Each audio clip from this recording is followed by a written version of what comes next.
Hello and welcome to Start the Week. On today's show, we will discuss women, electricity, greens and much more. I'm Dan. And I'm Georgie.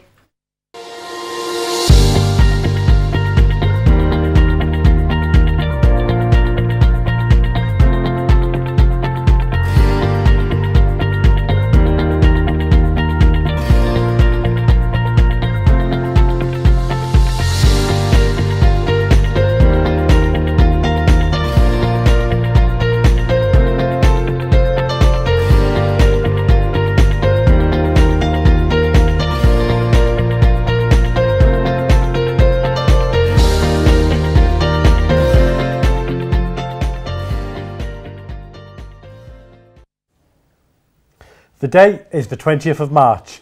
Do you know what that means? Yes, I do. It means it's National Ravioli Day. Now, I'm a vegetarian, so I won't indulge myself, but will you be having some ravioli in honour of this day? I think I will do. I'm quite fond of it and it's really simple to make as well. I'm glad you said that because, Dan, I've got some here for you to have. Oh, excellent. You're I do love a welcome. bit of ravioli. Did you get anything for me? No? Sorry, I will. Right. Well, in today's show, we will be sharing some healthy green recipes for an alternative to the chocolate-fueled Easter. Yes, and with Mother's Day this Sunday, we will look at some quick craft ideas that could create just the right present for your mum. Of course, it is Women's History Month, and we will have Josie Phillips in the studio with us to discuss some incredible women, and we will talk about Earth Hour, which is also happening this week. Also this week, spring finally begins. So don't forget to spring forward with your clocks an hour ahead, which means I won't get an extra line in bed, but hopefully the sun will be out. Yes, hopefully. And as always, we like to hear your thoughts and opinions from home. You can get in touch with us via text, phone or Twitter, and those details are on screen right now. When I think of spring, I think of the green grass, the flowers blooming before summer. So we thought we could add this green theme to some quick, healthy recipes that you can try this spring. Yes, here's Rebecca giving us her tip-top tips.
they looked absolutely delicious, and I'm really happy to say that we've got the spinach pancakes in the studio with us. So do you want to try one?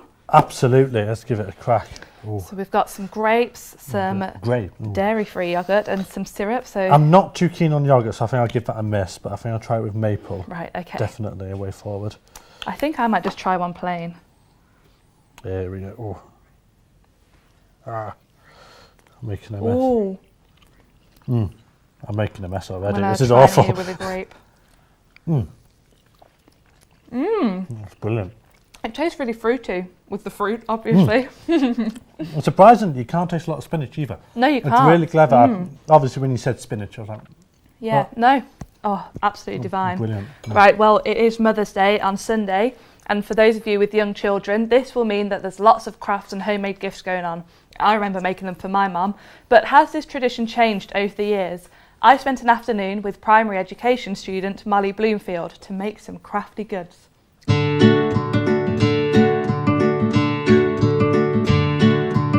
I'm here with Molly, who's a primary education student at Leeds Trinity University, and we're going to be making some quick, last-minute craft ideas for Mother's Day. So Molly, what are we going to be making? So today we're going to be making some flower tissues, which are really simple to make and also like really fast. So these are ideal to bake in the classroom.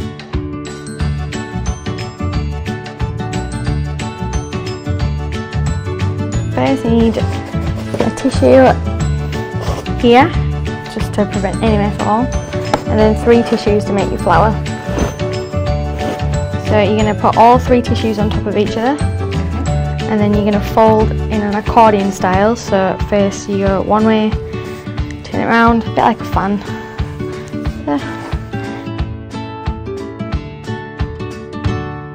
Okay, so once you finish that, you're going to grab your hairpin and put it in the middle of your accordion shaped tissues.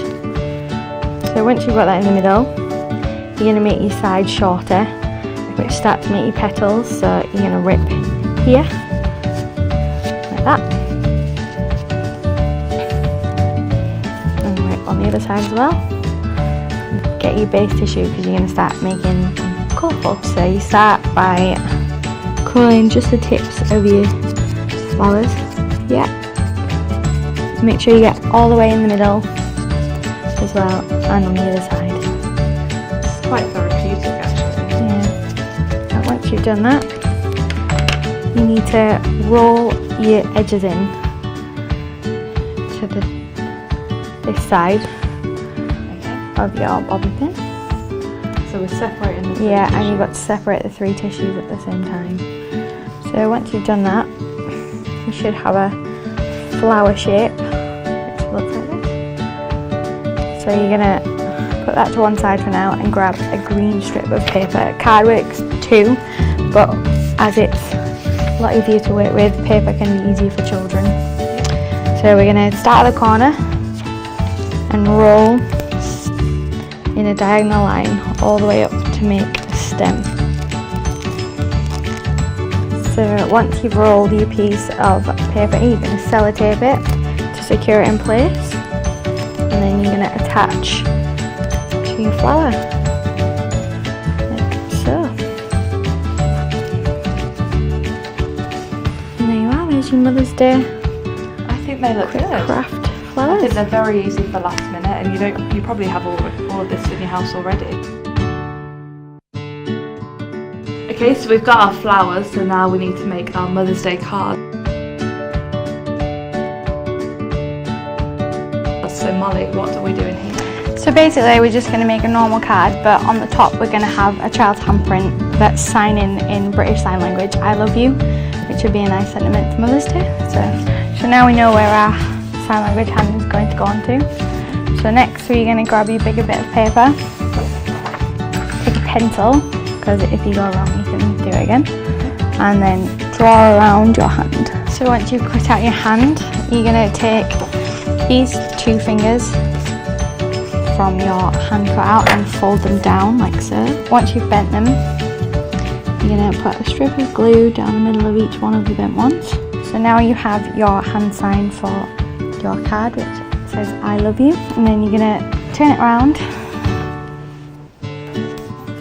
and glue the back of it, just like that. And then stick it onto the front of your card. So now you can write whatever you want on the hand.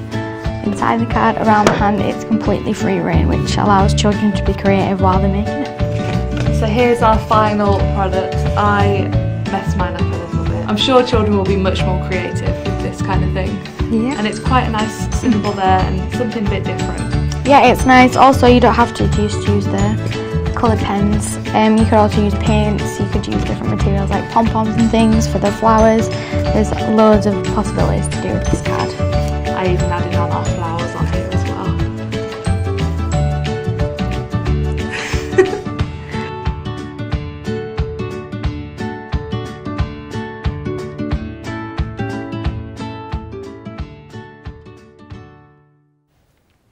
So they were some interesting new alternatives to the usual craft gifts that children normally make. They were, and there wasn't any mess at all. I've brought them into the studio so that you can Brilliant. have one there. So, what do you think? They're really simple, but really good to do. Do you think, obviously, making this is a good alternative because, obviously, do you think Mother's Day is a bit too commercialised? That's an interesting point. I suppose that the whole sort of concept of having to buy gifts and flowers and everything else that comes along with it now seems to be just part of the deal. Yeah. For me, it was always making something or either go out and get a card and then have something there that's made. Yeah. Well, continuing with the women theme, in the studio with us, we have Josie Phillips to discuss Women's History Month. So thank you for joining us, Josie. Thanks for having me. So first of all, what is Women's History Month and why do you love it so much?